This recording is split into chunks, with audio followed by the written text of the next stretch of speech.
conseillère agronome à la Chambre d'agriculture de la Meuse et l'une de mes missions est d'animer un groupe éco-phyto du réseau Défi dans le sud meusien.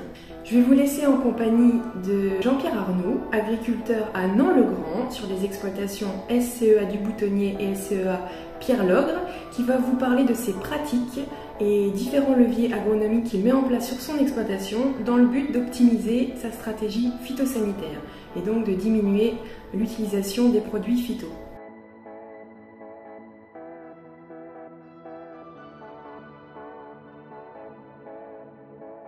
À la fin des années 2010-2011, je pensais qu'on commençait à voir le bout de la chimie.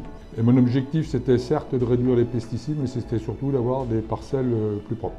Donc nous sommes sur les communes de Nant-le-Grand et Molan. Ce sont des sols argilo-calcaires très superficiels, très rocheux, avec une faible réserve hydrique. Et au niveau altitude, nous sommes autour de 300-340 mètres. Alors en termes de production, au début de l'engagement dans le groupe Défi, nous étions sur des assolements essentiellement automne, avec une rotation colza, blé, orge d'hiver essentiellement, un petit peu d'orge de printemps. J'avais fait par ailleurs quelques années auparavant du pois, du tournesol, mais bon, j'avais abandonné pour différentes raisons. Aujourd'hui, avec l'évolution, donc on a un assolement moitié culture d'automne, moitié culture de printemps. On tourne autour de 50-55% en culture d'automne et autour des 45-50% en culture de printemps. Donc gros sol d'orge de printemps, réintroduction du tournesol à partir de 2012, l'année où il y a gelé, et puis des pois de printemps. Notre assolement actuel se décompose, je dirais, approximativement en 3 tiers. C'est-à-dire que ces dernières années, nous avons abandonné l'orge d'hiver. En gros, un tiers blé, un tiers orge de printemps et un tiers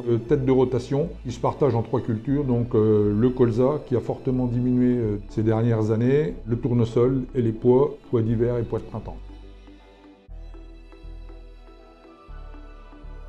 Donc le principal levier, c'est au niveau de l'assolement, le choix des cultures et une plus grande part pour les cultures de printemps. Donc c'est un aspect directement mécanique, puisque les cultures de printemps sont en général moins consommatrices de pesticides. Donc plus on augmente la proportion, plus on diminue l'IFT. Le deuxième levier, c'est les mélanges variétaux et le choix des variétés. On est plutôt sur des variétés rustiques. On a un seul mélange en blé d'automne, on mélange en colza et on mélange en pois de printemps. Donc ça a un aspect essentiellement au niveau des maladies, sur les insectes. Troisième levier qui est important chez nous, c'est une optimisation de la chimie, même si on l'optimisait déjà pas mal. On a en plus 2 pulvérisateurs.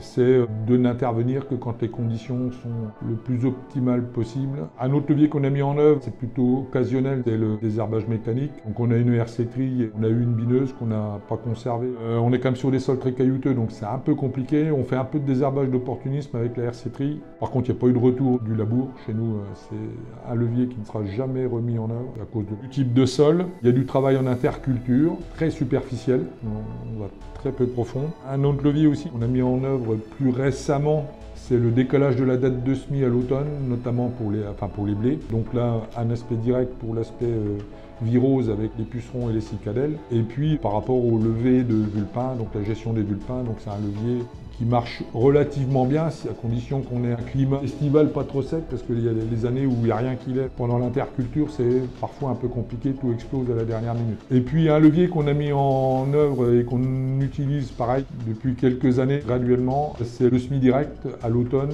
On peut l'utiliser notamment pour des semis de blé, éventuellement des semis de colza. On ne l'a pas mis en œuvre en 2020, en 2021, mais c'est vrai qu'il y a moins en remue de terre, moins il y a de levée d'adventices.